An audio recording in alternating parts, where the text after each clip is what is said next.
Les années de spécialisation sont au nombre de 4. Vous aurez la posturologie, l'obstétrique et la pédiatrie, la gériatrie et l'optimisation de la performance sportive. Elles sont réparties sur 10 à 12 séminaires courants sur une année universitaire. Vous aurez au sein de chaque année de spécialisation ce qu'on appelle le tronc commun.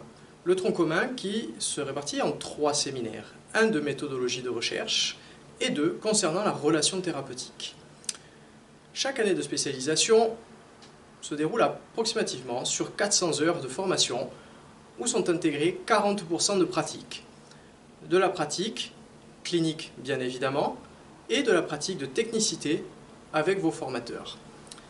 La pratique clinique sera effectuée majoritairement sur nos terrains de stage externes, en hôpitaux, en stage sportif sur des équipes pour la spécialisation du sport ou en clinique interne, comme ça pourrait être le cas sur la posturologie. Chaque année de spécialisation comportera un symposium qui sera du coup intégré et qui aura attrait au thème de l'année de spécialisation.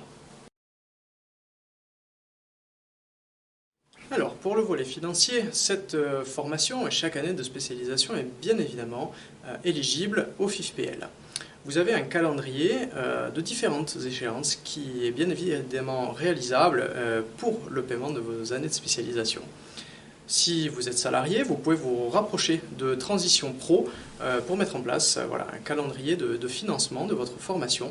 Sachez également que les prêts étudiants sont toujours disponibles si vous êtes néo-diplômé et vous pouvez avoir de plus amples informations également en contactant l'association des anciens élèves, l'association ESO Alumni.